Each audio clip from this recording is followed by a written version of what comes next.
Who is that woman that you will cry on her shoulder? Who is that woman that you will pick your call and say, "Oh, mommy, I am in trouble. I need your help"? Who is that woman that you can text and say, "Oh, I need your help"? Don't live a life without Elizabeth. In today's episode, I want to ask you, who is your Elizabeth? Yes, honey.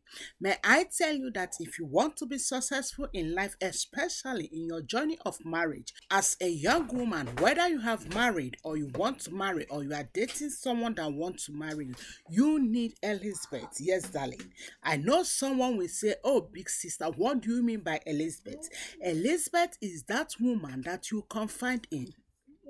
Many of us, many ladies, especially this generation, we think that we know it all. We think that we can figure it out by ourselves and we don't have anyone that we confide with. The funny part of it is that I have stuck with so many ladies and they will tell me what? "Oh, mommy, I don't have any woman I confide with. I confide with my pastor." Come on. Do you want to tell me that you are confiding with opposite sex?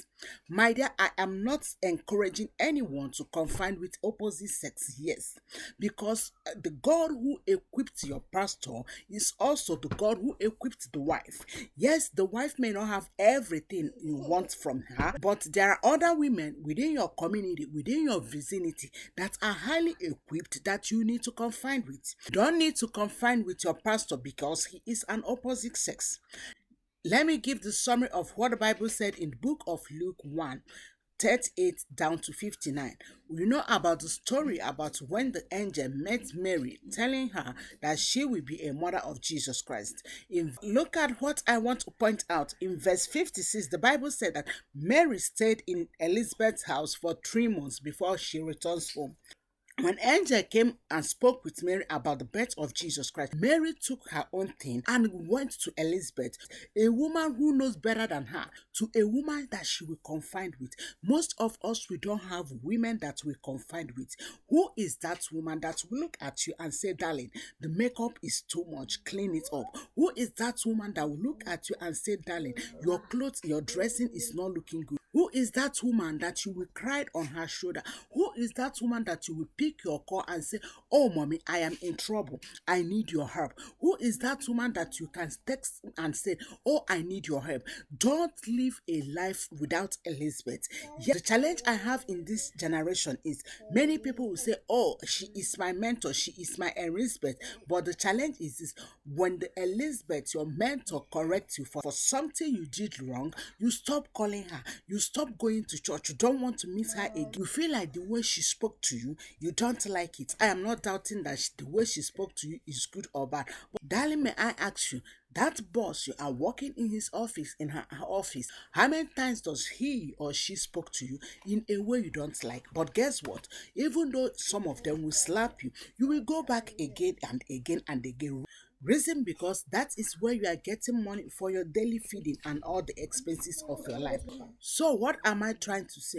Find a mentor. Don't live a life without a mentor. And guess what? When they correct you, don't get offended. Don't be angry. Whatever they said, no matter what, no matter the nonsense, take the sense and remove the none. So your question may be, "Madam, auntie, sister, how will I find my mentor?"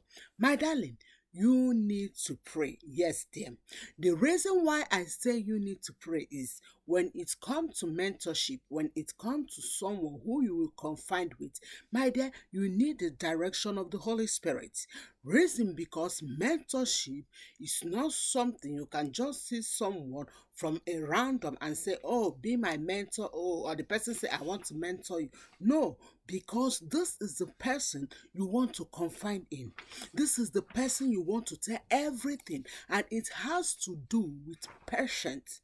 This person have to be patient with you. Maybe you tell him about your weaknesses, what's happened in your family, what happened between you and your husband, and this person will go and broadcast it outside. So before you choose a mentorship, you must sit down and pray and ask God to direct you to someone who will be your mentor. Moreover, another of your question may be, "Oh, big sister, how many mentors should I have?"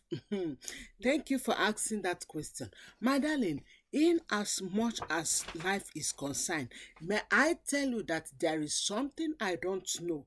that Sister A, Sister B, Sister C know. And there's something Sister B don't know that Sister C know. There's something Sister C don't know that Sister D know. Why am I saying this? In my case, I have so many mentors, yes, from Nigeria, from Namibia, from Burkina Faso, Ghana, UK, US. I think I have mentors all over the continent, yes. But just as I said, you need to pray for direction. Reason because why I am saying that as many as you can, there are things that my mentor from Namibia knows that my mentor from Nigeria may not know how to handle it. There are things that my mentor from Burkina Faso knows that my mentor from UK may not know to handle it. But after praying, maybe you have challenge or you have something you want to share with your mentors. God will direct and say, speak to the one in Ghana, or God will say, speak to the one in US, or God will say, speak to the one in your church. Do you understand? So, as many as you can have is very important. There are so many things don't know. May I tell you that everything I know about marriage, despite that I have read a lot of books about marriage, my mentors sow a lot of seed in them because they are masters. They have been where I am. Most of them are in their 45 years in marriage, 35 years, 20 years. I think the least it should be like in 15 years. Imagine somebody who is 15 years in marriage. My dear, do you think that that person is a small person? Imagine giving birth to a 15 years child. By this time, the person is in university or the person may be doing masters. So, why am I saying this? When you find these people, because they have been there with experience, they will help you. I tell you that my mentors help me a lot to navigate so many challenges in marriage. So as a woman, you don't need to journey your marriage alone. Look for your Elizabeth, look for mentors, people that can look at you and say, hey, my daughter, the way you spoke this afternoon is not good. I remember one of my mentors from Namibia is a diplomat and also a military woman. Do you know why I love her so much? No matter how she loved me, she will not pet me. Like, she doesn't stand nonsense. You know what it means to be a military woman. So anytime I say something wrong or do something wrong, I will say, hey, my daughter, like that military life will come out, but yet he's correcting me. So do your best to find mentors. That's why I say sometimes it's good to have so many. Like one of my mentor from Ghana, she can talk to me in a gentle way, pet me, but the other mentors may not be like that. So it's important that you balance it. But what I'm saying is, as a young girl, don't journey alone. There are things that may come up in your marriage, and you see mothers that you can call and say, please, help me, how will I do this? So go and find your Elizabeth. Don't tell me that your pastor man is your Elizabeth. Look for other women within your community, within your vicinity that are equipped. Whether she is a pastor woman or she is not a pastor woman, you need Elizabeth if you want to do well in your marriage, if you want to do well in other areas of your life. Because there's something you don't know that Elizabeth know. Stop living a life without Elizabeth. You need your Elizabeth. Remember, when Mary know that she is pregnant, she packed her thing and went to see Elizabeth. Stop making a social media your Elizabeth. You need someone that you can call and say, I am in danger. You need someone that you can cry on her shoulder. You need someone that will look at you and said, honey, this makeup is too much. Let's clean some. Thank you so much, and I hope this episode bless your soul. Go there and look for your Elizabeth. Put in the comment your takeaway, and I will see you in another episode. I love you.